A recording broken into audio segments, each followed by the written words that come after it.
Sigarda Host of Herons versus Xenagos God of Revels. If that was a green, I would keep this, but it isn't, so I won't. That is much better mana-wise. I think tap land with that, play the plains, enchant the fertile grounds onto the plains. This is enchant land, isn't it? Yeah, we will keep there. Let's get rid of an austere command. Yeah, we'll get rid of austere command. Yeah, so I think we just go for the plan that we just discussed. Let's go for the tap land, the cycling one that I always forget the name of. If it's in here. I can't remember which lands are in each deck. Sometimes I leave out the cycling jewels. And I have left out the cycling jewels here, so we'll go for Canopy Vista. Then our opponent cracks the Jund Panorama, going for a green most likely, and they are. Ghostly Prison is good against Xenagos. I don't know how much they're planning on ramping this game. We'll drop the plains, enchant the plains with the Fertile Ground, and that will switch on our Serra's Sanctum for next turn as well. So I think this is an additional mana of any colour. So that's 2, 3, and 4. Oh, Utopia Sprawl as well. So we'll go Utopia Sprawl onto that as well. Oh no, that's Enchant of Forest, so scratch that. We will not do that at all. We'll drop the Serra's Sanctum first. This way we can go for the Eidolon of Blossoms, and then we can actually draw a card from the Utopia Sprawl as well, because we're not getting into any more lands other than the ones we started with. Our opponent played Archetype of Aggression, by the way, so we can't have trample on any of our stuff. We want to get commander damage off with Sigarda anyway. And then a Bloodbraid Elf from our opponent looking to get a fast win off on us.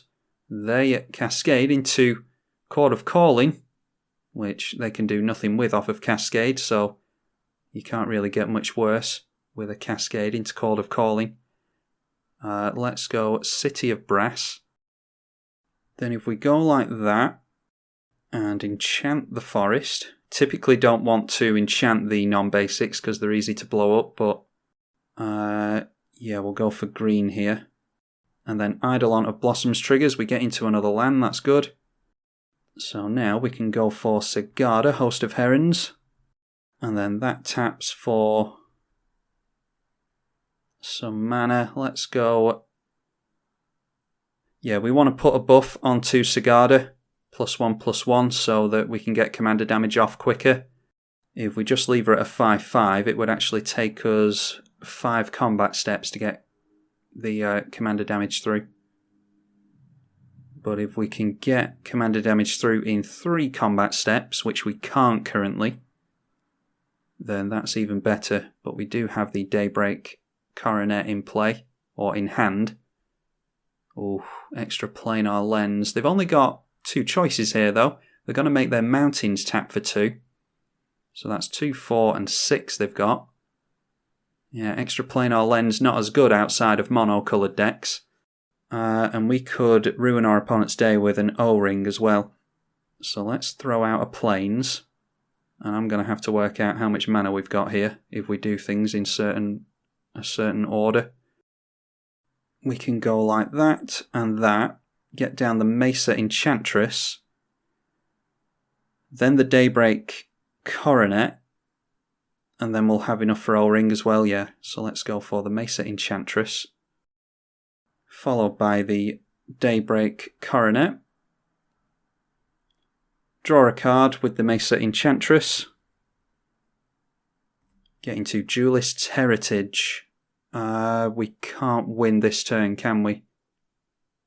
No, we can win next turn though. So let's go for the O-ring. And yes, we'll draw a card.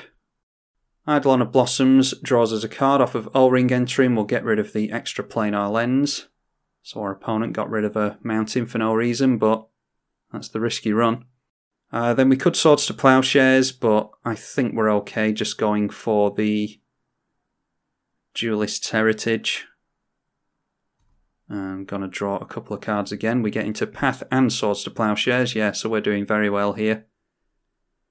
Let's just swing in there. And we'll give our commander double strike. So that is 18 points of commander damage on our opponent. And that's exactly what I was talking about. The difference between taking 5 attack steps to get commander damage on your opponent and only 2 or 3 is huge. But our opponent did the right thing and drew into another card, but clearly didn't get into what they needed. We were going to draw into Exploration. Yeah, so our Enchantress effects really doing us a lot of work there. I think this was a fairly quick one, so I think we'll get another game going and see how we fare in the next one. Sigarda Host of Herons versus the incredibly powerful Yawgmoth Thran Physician.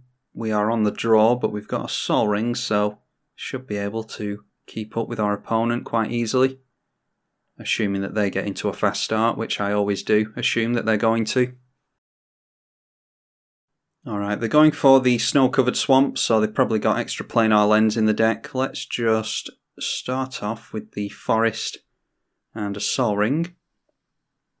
No worries about losing Sol Ring against a black deck, unless they have us discard it, which they obviously can't when it's in play.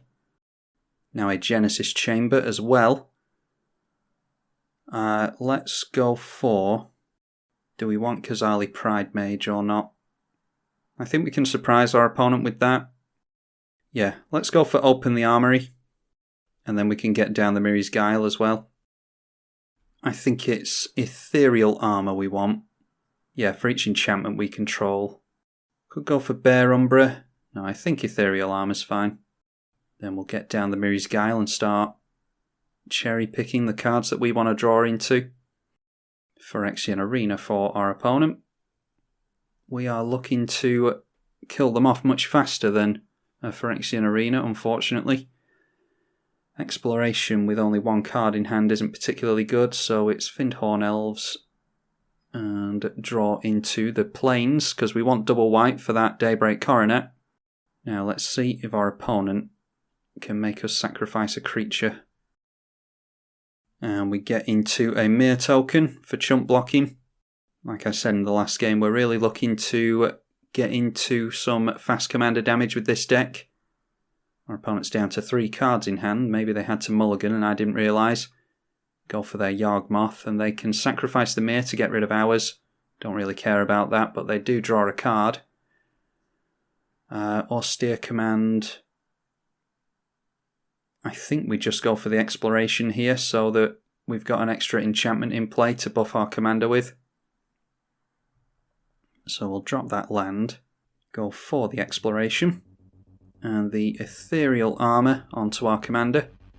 And then Kazali Pride Mage, and I think we get rid of the Phyrexian Arena now. We'll allow Sigarda to get exalted first. Not that it matters, I don't think. Then we'll kill off our Kazali Pride Mage to get rid of the Phyrexian Arena. Our opponent has to get into creatures here, really, to trigger their Genesis Chamber. They get into more mana with Sol Ring, but that's not necessarily going to do it. Okay, Dusk Legion Zealot, I think, draws. Yeah, draw and lose a life. So they'll get to draw a couple more cards here by sacrificing them. And they don't have to put a minus counter on something in order to get the ability off there. Bear in mind that this thing has hexproof, which is why our opponent's going to have trouble dealing with it. They might be able to have a sack at instant speed though. Verduran Enchantress is what we want out of that. So all we do here is go for Daybreak Coronet and swing in at our opponent for lethal, hoping that we can get through without our opponent forcing us to sack a creature. And there we are, another quick one, taking our opponent down to 21 points of commander damage quite quickly there. But if you get into your Enchantress effects like Verduran Enchantress and the ones we saw in the previous game, they could probably help you get into more cards and more ramp and get into your commander again, and then maybe squeeze out a victory, but you want to be winning as fast as possible with this deck if any of you are interested in building and running it. Anyway, hopefully you all enjoyed this one. I'm tribalkai on the EDH channel. Thank you for watching.